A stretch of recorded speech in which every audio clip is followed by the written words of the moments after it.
बिस्मिल्लाहिर्रहमानिर्रहीम। अस्सलामुअलैकुम। 2016 ICT private mentorship core content month 2 का आज हमारा लेक्चर 6 है, जिसमें हम देखेंगे the select secret to selecting setup that offer high reward. ठीक है, तो कुछ चीज़ें इसमें देखनी है और वो चीज़ें जो करती हैं बेस्ड, ठीक है, कुछ एक्स्ट्रा कन्फ्लुएंसेस, कुछ एक्स्ट्रा चीज़ें जो एक कंट्री के लिए पैरामीटर्स जो ज़रूरी। हमारा जो आज का लेक्चर है वो तकरीबन तकरीबन हमारी सिर्फ आपसे बातें होंगी। ठीक है, इसमें हम सिर्फ आपको समझाएंगे कि आपने किन किन चीज़ों को के मद्देनज़र आपने अपना काम करना है। ठीक है, और क्या क्या चीज़ें ज़रूरी हैं। तो आज हम सिर्फ उन चीज़ों को देखेंगे, हम कुछ एक्स्ट्रा नहीं करेंगे। कुछ इस तरीके से होगा एक्स्ट्रा ही आपके लर्निंग के लिहाज से, आपके मुताबिक आपको जो चीज़ें समझाई जा रही हैं। लेकिन आज हमारी तकरीबन तकरीबन बातें होंगी और कुछ एक्स्ट्रा चीज़ें, कुछ एक्स्ट्रा टिप्स एंड ट्रिक्स जो है आपको मार्केट के हवाले से पता चलेंगे। तो यहाँ पर हमारे पास है the secret to high reward trading setups. हमारे पास सबसे पहले है पेशेंस, सब्र। अब जिस बंदे में सब्र नहीं है वो ट्रेडिंग नहीं कर सकता। सब्र बहुत इंपॉर्टेंट चीज़ है ट्रेडिंग में, most important thing in trading and most important factor. ठीक है, जो कि सिर्फ और सिर्फ पेशेंस। आपको एक सेटअप मिलने के लिए टाइम लगता है, हमें उसका वेट करना पड़ता है कि मार्केट इस हिसाब से आएगी। जैसे हम डेली के ऑर्डर फ्लो पे अगर काम कर रहे हैं तो आप खुद अंदाज़ा लगाओ कितना टाइम लगता है। उसके बाद अगर आप हार्ली की तरफ जाओ तो हार्ली पे देखो कि कितना टाइम लगता है। उसके बाद हमारे पास आता है defined trade environment. Defined trade environment का मतलब कि ट्रेड इस वक्त किस पॉइंट पे है, क्या करना चाह रही है और किस तरीके से मैं इस ट्रेड को ले सकता हूँ। मतलब एनवायरनमेंट ट्रेड का क्या है, क्या वो बुलिश है, क्या वो बियरिश है, क्या वो कंसोलिडेशन में है, क्या वो एक्सपेंशन कर रही है, क्या वो अपनी रिट्रेसमेंट कर रही है। उस ट्रेड का आपको पता होना चाहिए कि इस वक्त कौन से कॉन्टेक्स्ट में मार्केट खड़ी है, जो कि हमने मंथ 1 में देखे थे कॉन्टेक्स्ट। हमारे पास मार्केट कौन से कॉन्टेक्स्ट में इस वक्त खड़ी है, ये सबसे इंपॉर्टेंट चीज़ है। सबसे पहली इंपॉर्टेंट चीज़ हमारे पास क्या है, वो है हमारे पास पेशेंस। दूसरी हमारे पास क्या चीज़ है, डिफाइंड ट्रेड एनवायरनमेंट, यानी कि आपका जो ट्रेड एनवायरनमेंट है वो क्या है। ठीक हो गया। अब यहाँ पर अगला हमारे पास आता है डिटरमाइन ट्रेड पैरामीटर्स। अब ट्रेड के पैरामीटर्स क्या है, ट्रेड का नैरेटिव क्या है, किस बेस पर ट्रेड ली गई, क्या वो ऑर्डर ब्लॉक के बेस पर है, क्या वो मिटिगेशन ब्लॉक के ऊपर है, क्या उसका नैरेटिव कुछ और है, क्या वो अपनी क्या कहते हैं टर्टल शॉप के बेस पे ली गई है, उसकी पैरामीटर क्या है, या वो अपने डिस्काउंट प्रीमियम ज़ोन में कौन-सी जगह पे है? क्या अच्छा वो इक्विलिब्रियम ज़ोन पे थी? क्या वो डिस्काउंट ज़ोन के 0.62 वाले लेवल से निकली है? क्या वो वहाँ पर एफवीजी से रिजेक्ट हुई है? ये सारी चीज़ें इम्पोर्टेंट है इस ट्रेड के लिए। तो हमारे पास सबसे पहली चीज़ हुई पेशेंस, ट्रेड एनवायरनमेंट, और तीसरा हमारे पास क्या है? Trade parameter. फिर उसके बाद आ जाती है एग्जीक्यूटेबल क्राइटेरिया। आप उसकी एग्जीक्यूशन कहाँ पे कर रहे हो? ठीक है, और किस तरीके से आप उसमें एग्जीक्यूशन करोगे, आप उसके आरआर किस तरीके से मैनेज करोगे, किस तरीके से आपने उसको एग्जीक्यूट करना है, ये सारी चीज़ें इसमें आ जाती है। फिर उसके बाद हमारे पास इंपॉर्टेंट चीज़ जो है वो है experience for future references. Understand why it should pan out, मतलब किस तरीके से आपको समझना चाहिए कि किस तरीके से इस चीज़ को हमने मैनेज करना है, किस तरीके से इस चीज़ को समझना है। ठीक है, ये सारी चीज़ें हमारे लिए इंपॉर्टेंट है। फिर उसके बाद आप अगला लास्ट स्टेप जो है एक्सपीरियंस फॉर फ्यूचर रेफरेंसेस। अब आपने ट्रेड ले ली, सब कुछ कर लिया, हर चीज़ आपने देख ली, आपने सब्र किया, ठीक है, सबसे पहली बात। फिर आपने ट्रेड का एनवायरनमेंट देखा कि क्या कौन सी टेंडेंसी में मार्केट चल रही है। फिर उसके बाद आपके पास ट्रेड के पैरामीटर्स क्या थे। फिर उसके बाद आपके पास उसकी जो एग्जीक्यूशन क्राइटेरिया है वो क्या था, किस तरीके से आपने उसको एग्जीक्यूट किया, क्या आपने उसको एक एफवीजी से एग्जीक्यूट किया, क्या आपको उसने एक ब्रेकर ब्लॉक से आपने उसको एग्जीक्यूट किया। फिर उसके बाद हमारे पास लास्ट में जो आती हैं चीज़ें वो ये आती है, क्या आपके पास एक्सपीरियंस फॉर फ्यूचर रेफरेंसेस, कि आपके पास क्या रेफरेंस है, क्या आप कौन सा रेफरेंस पॉइंट है जहाँ तक वो जाएगा, क्या आपके पास ईआरएल है, क्या अपोजिट साइड के ऊपर आपके पास कोई एफवीजी है, कोई ऑर्डर ब्लॉक है, कोई ब्रेकर ब्लॉक है जहाँ तक आप इसको जाने दे रहे हो, क्या रेफरेंस पॉइंट है आपके पास। तो ये मोस्ट इंपॉर्टेंट चीज़ें जो हैं वो ये हैं। यहाँ पर कहता है कि it is critical to understand that efficiency in trading comes by way of process oriented thinking, not by way of reactionary or impulsive things thinking. अब ये बहुत इंपॉर्टेंट चीज़ है। और rushing ahead to trade signals prematurely, यहाँ पर वो ये कहता है कि चीज़ों को बगैर समझे आप लोगों ने जैसे अब एक ट्रेड आप ले रहे हो, ठीक है, ट्रेड को आपने बड़े तरीके से लेना है। ये नहीं है कि आपने बस एकदम से आपने कहा बस ठीक है जी, यहाँ से भी ट्रेड लगा दो, वहाँ से भी ट्रेड लगा दो, ठीक है, यहाँ से भी 2 ट्रेड लगी हुई हैं, ऊपर से भी 3-4 लगी हुई हैं, ठीक। कोई आपके पास मैनेजमेंट नहीं है और आपने वो कह रहा है कि rushing ahead to trade signals prematurely, और आपने मतलब एक बच्चों वाले काम आपने किए हुए हैं और आपने प्रीमेच्योर ट्रेड लगाई हुई है, जिसका कोई सेंस नहीं है, जिसकी कोई मैनेजमेंट नहीं है, जिसकी कोई डेवलपमेंट नहीं है, और आप उस ट्रेड को मतलब आप उसमें ट्रेड पुट ही करते जा रहे हो, ठीक है। तो यहाँ पर जो हमने चीज़ बात की वो थी एंट्रीज, फिर उसके बाद सेटअप्स, और फिर बुलिश और बेरिश, मतलब ये 3 चीज़ें ही थी, ठीक है, जो इस चीज़ में हम लोगों ने अभी डिस्कस की। तो आपने प्रॉपर मैनेजमेंट के साथ प्रॉपर बैठ के एक आपने सेटअप बनाना है, ठीक है, कि यहाँ से ये चीज़ बन सकती है, वहाँ से वो फेल हो गया बस छोड़ दो। अब जब तक वो दोबारा आपको चांस ना दे, तब तक आपने कोई भी एंट्री पुट नहीं करनी। सबसे इम्पोर्टेंट चीज़ ये थी, ठीक है? कि आपने बड़े तरीके से बड़ी डेवलपमेंट के साथ आपने अपनी एंट्रीज़ जो है वो पुट करनी है। अब उसके बाद आती है हमारे पास इस स्लाइड में, वो ये कहता है कि सबसे पहले आपका जो होना चाहिए वो है डिफाइन योर गोल, ठीक है? फिर उसके बाद कहता है कि जब ये सीढ़ी आप बना लो, देखो सबसे पहले ऐसे ही होता है कि आपके पास एक गोल होना चाहिए, ठीक है? अपना गोल डिफाइन करो, क्या करना चाह रहे हो, क्या करना है तुमने, ट्रेडिंग में कहाँ तक बढ़ना है, क्या तुमने चीज़ें सोची हैं, ठीक है? फिर उसके बाद डेवलप अ प्लान, अपने लिए कोई प्लान जो है ना डेवलप करो, किस तरीके से करोगे, कौन-कौन सी चीज़ों को यूज़ करोगे, कौन-कौन से आपके पास टूल्स होंगे, किस तरीके से आपने फंड्स डालने हैं, किस तरीके से इक्विटी को मैनेज करना है। उसके बाद आप अपना पूरी एक डेवलपमेंट एक जो आपके पास प्लान है डेवलप करने के लिए, ठीक है? उस इक्विटी को उस इक्विटी को मैनेज करने के लिए आपने जो प्रॉपर एक मैनेजमेंट बनाई हुई है, पूरा जो एक स्केड्यूल बनाया है, उसको किस तरीके से मैनेज करना है, उसके लिए एक प्लान डेवलप करो।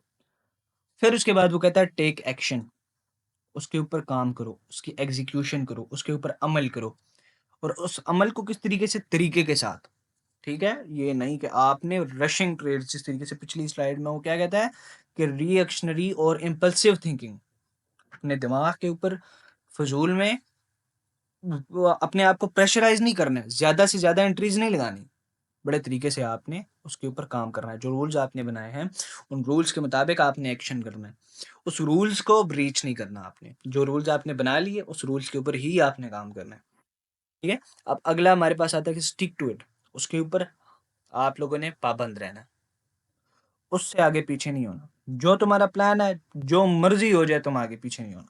उस प्लान को तुम लोगों ने नहीं छोड़ना। जो रूल्स है तुम्हारे, उन रूल्स को तुम लोगों ने नहीं छोड़ना। वो रूल्स जो तुमने बनाए हैं, वो किसी वजह से बनाए हैं। अगर तो तुम उन रूल्स को ब्रीच करते हो, उन रूल्स को तोड़ते हो, तो तुम अपने साथ ज़्यादती कर रहे हो।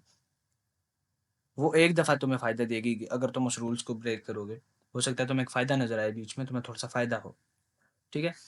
अगर वो दूसरी बार तुम ब्रीच करते हो, तो हो सकता है कि तुम्हें वो नुकसान दे। तीसरी बार करो तो हो सकता है फिर तुम्हें वो नुकसान दे। इवन कि वो चीज़ें आपको आपकी चीज़ जो आपने एक इक्विटी बनाई है, उस इक्विटी को ख़राब कर दे। क्यों? क्योंकि आपने एक अपना जो प्लान था, उसके रूल्स के बाहर निकल गए हो आप। फिर आप क्या करते हो, जो आपने पूरा प्लान बनाया जिसके मुताबिक आप चल रहे हो, आपने हर चीज़ बर्बाद कर दी, और फिर हम बैठ के रोना शुरू कर देते हैं। हम ओवर ट्रेडिंग शुरू कर देते हैं, ओवर लॉस कर लेते हैं, ठीक है? और ड्रेसिंग अपने मतलब एक किस्म की ना ज़्यादा से ज़्यादा ट्रेड्स लगा देते हैं, ठीक है? एक जगह से बाय कर दी, फिर छोड़ा, स्टॉप लगेगा, फिर वहीं से थोड़ी देर बाद मार्केट आपको बार-बार कह रही होती है, भाई नहीं, मैंने नीचे जाना है, और आप बार-बार उसको आप उसके साथ रिवंज ट्रेड कर रहे होते हो। ये हमने भी की है, ठीक है? तो ये चीज़ें होती हैं, तो इसलिए वो कहता है स्टिक टू इट, और उसके बाद आपके पास क्या है, कामयाबी है। सबसे पहले अपना गोल डिफाइन करो, उसके बाद एक प्लान बनाओ, फिर उसके ऊपर एग्जीक्यूशन करो, टेक एक्शन। उसके बाद उस जो प्लान आपने बनाया उसके ऊपर आपने कायम रहना है। जो मर्ज़ी हो, गर्मी हो, सर्दी हो, धूप हो, जो मर्ज़ी हो, आपने उसके ऊपर कायम रहना है। ये किसी भी किस्म का गोल, ज़रूरी नहीं है कि ये ट्रेडिंग के लिए, और उसके बाद आपकी कामयाबी पक्की है। अच्छा, यहाँ पर हमारे पास एक चीज़ है, वो कहता है बिग पिक्चर पर्सपेक्टिव। एक बड़े जो होते हैं, जिसे कहते हैं ना, एक बड़ा ट्रेडर जो होता है, जो स्मार्ट मनी है, या यूँ कह लो कि जो बड़े-बड़े बैंक्स हैं, पर्सपेक्टिव क्या होता है? फर्स्ट ऑफ ऑल वो कहते हैं कि मैक्रो मार्केट एनालिसिस, जो बड़े-बड़े मार्केट मेकर होते हैं ना, उनके एनालिसिस। फिर उसके बाद interest rate analysis. Interest rate क्या होता है? किसी भी जो हमारे पास कोई भी एक होता है, यूँ कह लो कि एक करेंसी है, उस करेंसी का इंटरेस्ट रेट क्या है, ठीक है? उसमें इन्फ्लेशन क्या है, इन्फ्लेशन हुई है, नहीं हुई, ठीक है? ये सारी चीज़ें उसमें देखनी पड़ती हैं, ठीक है? इन्फ्लेशनरी, डिफ्लेशनरी, मतलब उसमें महँगाई कितनी हुई, कितनी नहीं हुई, ठीक है? फिर उसके बाद आती है इंटर मार्केट एनालिसिस। फिर उसके बाद आता है सीज़नल इन्फ्लुएंसेस। सीज़नल इन्फ्लुएंसेस कहते हैं सीज़नल टेंडेंसीज़ को, ठीक है? सीज़नल यूँ कह लो कि क्वार्टरली जिस तरह एक मूव करती है ना, और मार्केट में कुछ चीज़ों का बदलाव आता है, उसको कहते हैं सीज़नल इन्फ्लुएंसेस। सही हो गया? फिर उसके बाद हमारे पास इसी चीज़ को थोड़ा-सा यहाँ पर एक्सप्लेन किया हुआ है। बिग मा पिक्चर के पर्सपेक्टिव को यहाँ पर एक्सप्लेन किया हुआ है कि मैक्रो मार्केट एनालिसिस में हम ये चीज़ें देखते हैं, ठीक है? इन्फ्लेशनरी मार्केट और डिफ्लेशनरी मार्केट, कि क्या एक चीज़ अब डीएक्सवाई है, उसका क्या होने वाला है? अगर डीएक्सवाई गिरेगा तो गोल्ड पे क्या असर होगा? यूरो पे क्या असर होगा, यूरो यूएसडी के साथ? बाकी चीज़ों पे इसका क्या असर होने वाला है? अगर डिफ्लेशनरी है तो उसका क्या असर होगा? सेकंड पॉइंट हमारे पास डिफ्लेशनरी कहते हैं सस्ती हो जाना, चीज़ों का सस्ता हो जाना। डिफ्लेशनरी मतलब मार्केट बुलिश आ जाती है। Interest rate analysis, higher rate, lower rate, unexpected changes, ठीक है? इन तीनों में से कुछ भी हो सकता है। इंटरेस्ट रेट आपका चेंज हो सकता है, जैसे अगर डीएक्सवाई पे इंटरेस्ट रेट आता है, या कुछ इस तरीके से जो इंटरेस्ट रेट किसी भी कम मतलब करेंसी का, जैसे कि आईयूडी हो गया, ऑस्ट्रेलियन डॉलर जो है, एनजेडी हो गया, एनजेडी यूएसडी। अब डीएक्सवाई के साथ इसका जब कोरिलेट होता है, तो वो कोरिलेशन जो होता है वो क्या होता है कि एक मार्केट ऊपर जाती है, दूसरी नीचे आती है, इस तरीके से काम हो रहे होते हैं। अब हमारे पास आ जाता है इंटर मार्केट एनालिसिस। अब यहाँ पे क्या है, सीआरबी इंडेक्स और कमोडिटीज, और यूएसडीएक्स यानी कि यूएस डॉलर इंडेक्स। अब कमोडिटी रिसर्च ब्यूरो इंडेक्स जो होती है, अब इसमें हमारे पास इसकी कंपोजिशन क्या है, ऑयल है, गोल्ड है, और ये बाकी जितनी भी चीज़ें हैं, ठीक है? ये सारी चीज़ें इसमें होती हैं, ठीक है? जैसे सिल्वर आ गया, यूएस ऑयल आ गया, ये सारी चीज़ें इसमें काम करती हैं। फिर हमारे पास जो यूएसडीएक्स है, डॉलर इंडेक्स, इसके साथ एयूडी, एनजेडी, आपके पास सीएडी, जेपीवाई, ये जितनी चीज़ें हैं ये यूएसडी डॉलर इंडेक्स के साथ आती हैं। अब जो सीआरबी इंडेक्स है, इसमें सीआरबी इंडेक्स जो होती है, इसमें जैसे ये जो कमोडिटीज वगैरह हैं, अब ये इसके कोरिलेट के साथ काम करती है यूएसडीएक्स के साथ। जैसे कि गोल्ड ऊपर जाएगा तो डॉलर क्या करेगा? डाउन जाएगा। डॉलर डाउन जाएगा तो गोल्ड क्या करेगा? बाय जाएगा। इस तरीके से ये चीज़ें काम करती हैं। अब पीछे सीज़नल इन्फ्लुएंसेस, अच्छा सीआरबी का एक और काम भी है, मैं थोड़ी देर में वो चीज़ एक्सप्लेन करता हूँ वापस आके। सीज़नल इन्फ्लुएंसेस हमारे पास जैसे कि बुलिश सीज़नल टेंडेंसी है, बेयरिश सीज़नल टेंडेंसी है। क्या मतलब, जैसे अब डेली के क्वार्टरली पे चले जाओ, ठीक है? क्या कर रही है मार्केट?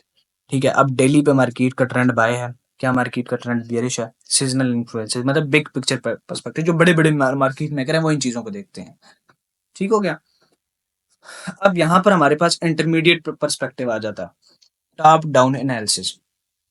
टॉप डाउन एनालिसिस फिर हो जाता है सीओटी डेटा, फिर आ जाता है मार्केट सेंटीमेंट। इसको यहाँ पे थोड़ा सा मजीद एक्सप्लेन करते हैं, थोड़ा सा इसको देखते हैं, इसका ओवरव्यू करते हैं कि ये क्या है। टॉप डाउन एनालिसिस में हमारे पास सबसे पहली चीज़ आती है, वो है मंथली चार्ट एनालिसिस। मंथली पे आपने सारी चीज़ें मार्क कर ली, ठीक है? आपने इंस्टीट्यूशनल ऑर्डर फ्लो मार्क कर लिए, आपने order block, breaker block mark कर लिए, आपने बियरिश जितने भी रेफरेंस पॉइंट्स थे सारे आपने मार्क कर लिए। उसके बाद आपने वीकली चार्ट का, जिस तरीके से मैंने चीज़ें बताई हैं, ठीक है? ये एक इंटरमीडिएट पर्सपेक्टिव में बता रहा हूँ। फिर उसके बाद आपने देखा डेली का चार्ट, डेली चार्ट की एनालिसिस, कि डेली के ऊपर क्या है। अब डेली पे तो सिंपली हम सेशन ट्रेड करते हैं या इंट्राडे ट्रेडिंग होती है, और ज़्यादातर उसके ऊपर काम करने वाली चीज़ है वो है पावर ऑफ 3। अब उसके बाद आ जाता है सीओटी डेटा। अब सीओटी डेटा क्या होता है? डेटा है कमिटमेंट ऑफ ट्रेडर डेटा, यानी कि वो जो रिपोर्ट होती है क्या bullish hedging by smart money, bearish hedging by smart money, या एक्सट्रीम लेवल हिस्टोरिकली।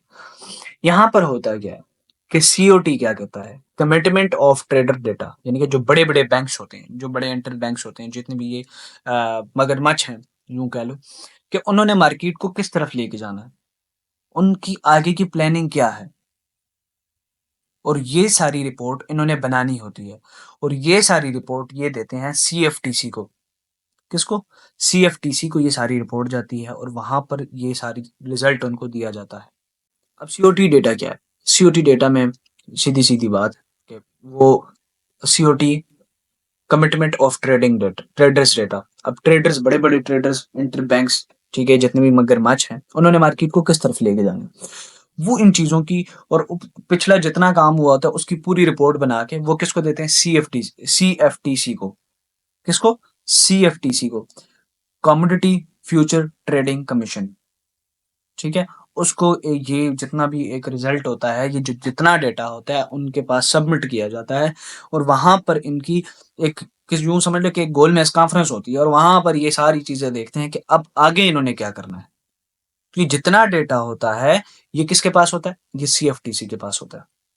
अच्छा, तीसरा हमारे पास है मार्केट सेंटीमेंट। ये हम चीजों को पढ़ रहे हैं, इन चीजों को देख रहे हैं, इनका मकसद क्या था। ये जितनी चीजें मैं बता रहा हूं ये हम यूज नहीं करते, ये हम करते नहीं है, लेकिन क्या है कि हमें इन चीजों का पता होना चाहिए कि मार्केट में बेसिकली मूवमेंट किस तरीके से और मार्केट काम कैसे करती है। ठीक हो क्या? अब इन चीजों को अगर मैं डायरेक्ट आपको बताऊं कि यहाँ से टॉप डाउन एनालिसिस ऐसे हैं और ये वो, अब आपको अंदर की कहानी का ही नहीं पता, अंदर की स्टोरी का ही नहीं पता, और आप उस चीज को करते जा रहे हो। जो आपको ये दिखाते हैं ना यूट्यूब पे, जो गाड़ियां वगैरह और फलाने और बुर्ज खलीफा, शिर्ज खलीफा, जी हम आज इधर आ गए उधर आ गए, उनसे अगर ये चीजें पूछो तो उनको पता भी नहीं होगा कि ये क्या है। उनको इन चीजों का पता भी नहीं होगा कि ये क्या है। अच्छा, फिर उसके बाद आ जाती है मार्केट सेंटिमेंट। क्या मार्केट एक्सट्रीमली बुलिशनेस में है, एक्सट्रीमली बेरिशनेस में है? सिंपल वही चीजें हैं, ठीक है। अच्छा, फिर उसके बाद आ जाता है शॉर्ट टर्म पर्सपेक्टिव। अब शॉर्ट टर्म पर्सपेक्टिव कौन से हैं जो मोस्टली हम लोग यूज करते हैं? सबसे पहले हैं यूएसडीएक्स एसएमटी एनालिसिस और कोरिलेट पेयर एसएमटी एनालिसिस। आपने डॉलर को देखा, उसमें एसएमटी चेक किया, और उसके कोरिलेट पेयर, जैसे गोल्ड के साथ आपने इसका एसएमटी देखा, आपने इसके साथ यूरो का देखा, ये जितने भी इसके कोरिलेट पेयर हैं उनके ऊपर आपने एसएमटी देखा। सिंपल वही जो एसएमटी हम देखते हैं। दूसरा हमारे पास क्या है, वो है टाइम एंड प्राइस थ्योरी। अब टाइम एंड प्राइस थ्योरी बहुत इंपॉर्टेंट है। जो कहते हैं ना कि टाइम क्यों जरूरी है, टाइम बहुत ज्यादा जरूरी है। मैं कहता हूं कि जो बंदा ट्रेडर है और उसको पता ना हो कि टाइम, मतलब इम्पोर्टेंट टाइम क्या है, कौन किस टाइम पर मैंने ट्रेड करनी है, तो उस ट्रेडर का फायदा ही नहीं है, या उस ट्रेडिंग का फायदा ही नहीं है। आपको टाइम का पता होना चाहिए कि किस टाइम पे मैंने ट्रेडिंग करनी है। आपको पता ही नहीं है, आप एक्सपेंशन में ट्रेड कर रहे हो, कुछ फायदा है? मार्केट एक जगह पे रेंज कर रही है, कोई फायदा नहीं है। इसलिए यहाँ पर पहला ऑप्शन हमारे पास है quarterly effect. Time and price theory में जो मेजर जो कंपोनेंट्स आते हैं वो है क्वार्टरली इफेक्ट, फिर है मंथली इफेक्ट। क्वार्टरली इफेक्ट आपने देखा, वही हमारे पास जो चार हमारे पास हैं, जो हमने मंथ वन में देखे थे। ठीक है, क्या थी? Consolidation, expansion, retracement and reversal. इन चार चीजों को देखा। फिर उसके बाद हमने मंथली इफेक्ट देखा, मंथली पे देखा। जिस तरह मंथली डेटा आप लोग देखते हो, फिर आपको वीकली रेंज देखनी है, फिर डेली रेंज देखनी है। अब ये चीजें सारी मैंने आपको बता दी कि अगर आप लोग मंथली पे वीकली पे काम करें तो आपको कितनी चीजों, कौन कौन कितना डेटा देखना है। आपने डेली पे अगर ट्रेड करनी है तो आपने कितना देखना है। अगर आप डेली पे ट्रेड कर रहे हो, टाइम ऑफ डे मतलब इंट्रा डे ट्रेडिंग कर रहे हो, तो आपको अगर H4 पे कर रहे हो या H1 पे कर रहे हो तो आपको कितने कितने पीछे डेटा का पता होना चाहिए। फिर थर्ड पॉइंट पे हमारे पास आ जाता है IPDA, inter bank price delivery algorithm. ठीक है, अब इसमें सिंपल सिंपल पहली चीज है institutional order flow. Order flow क्या है? दूसरी चीज है लिक्विडिटी सीकिंग, तीसरी चीज है मार्केट एफिशिएंसी पैराडाइम। एप्डा आपको पता हो तो मैं कहता हूँ कि टेंशन ही कोई नहीं है। एप्डा पे इंशाल्लाह इंशाल्लाह कमिंग डेज में बहुत बहुत जैसे कहते हैं ना कि ब्रॉड चैप्टर जो है ना, इस पे मैं खोलूंगा, इस इन चीजों को मैं सारा एक्सप्लेन करूंगा। अब आगे हमारे पास ये जितनी चीजें मैंने अभी आपको करवाई, इन चीजों का सिर्फ और सिर्फ एक मकसद है कि आप लोग ट्रेडिंग कर रहे हो, आपको पता हो कि हम ये जो ट्रेडिंग करें इसमें है क्या चीज। आप किसी के साथ बैठे हो तो आपको पता हो, आप उसको जवाब दे सको। सिर्फ और सिर्फ अगर आपको मैं डायरेक्ट ये चीज़ें बताना शुरू कर दूँ जी, ये इस तरीके से होता है और ये फलाना आपने जो है ना यहाँ से आपने बाय कर देना और यहाँ से आप सेल कर देना, नहीं। सिर्फ बाइंग और सेलिंग नहीं है। मैं आपको हज़ार दफ़ा बता चुका हूँ कि ये कोई लॉटरी नहीं है, ये एक बिज़नेस है। और बिज़नेस होता है एनालिसिस पे, बिज़नेस होता है टाइम देने पे, बिज़नेस होता है अपनी मार्केट के हर एक चीज़ को जर्नल करने के जो आप काम कर रहे हो और फिर अपने लॉसेस बियर करने की। वो बंदा ट्रेडर ही नहीं है जो कहता है कि यार इस मार्केट में लॉस नहीं होता।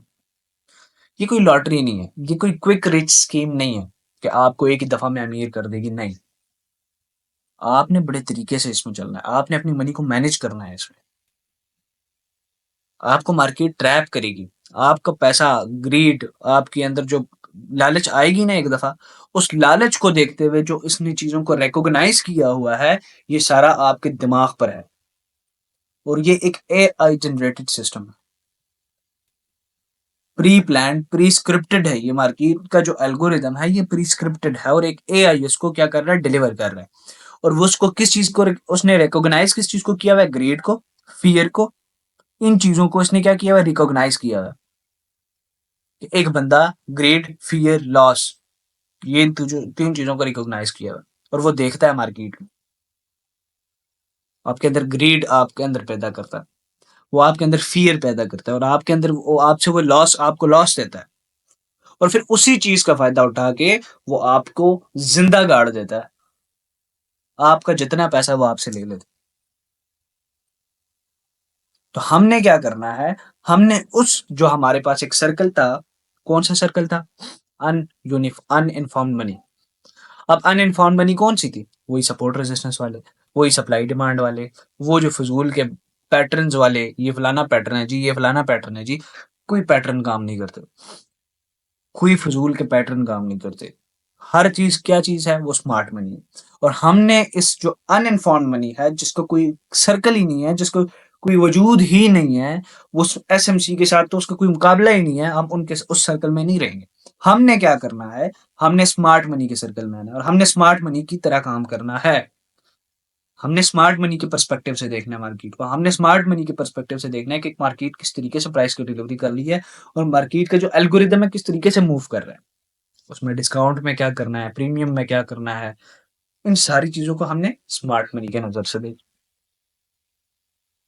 कोई फजूल के ट्रेंड लाइनों का कमाल नहीं है कोई ये जस्ट आपको ट्रैप करती हैं ये सपोर्ट रेजिस्टेंस ये सप्लाई डिमांड ये सब बकवास है मार्केट में ऐसी कोई चीज नहीं होती अभी पिछले दिनों में मेरे पास एक केस आया मैंने अपने कम्युनिटी में बताया भी था कि भाई वो लड़का सप्लाई डिमांड को यूज कर रहा था और सप्लाई डिमांड की वजह से इतना लॉस किया वो बंदा परेशान हो गया इवन के मैंने स्टार्ट से बेसिक से जब मैं काम करा रहा हूँ जितने मैंने लेक्चर्स दिए हैं हर लेक्चर में मैं समझाता हूँ कि इन चीज़ों से बच के रहो इन चीज़ों के ऊपर अमल ना करो ये सब बकवास है ठीक है आज का लेक्चर आपको थोड़ा सा बोर किया होगा लेक्चर ने ठीक है थोड़ा सा बोरिंग था लेक्चर ठीक है लेकिन ये चीज़ें इंपॉर्टेंट थी बहुत इंपॉर्टेंट थी ताकि आपको पता हो इंपॉर्टेंट चीज़ें आपको पता हो अब ये CFTC आप में से मुझे उम्मीद है कि किसी को नहीं पता होगा कि CFTC किस तरीके से काम करती है COT डेटा क्या होता है ठीक है तो ये चीजें बहुत इंपॉर्टेंट है जो मैंने आपको बताई है ताकि आपको ये पता चले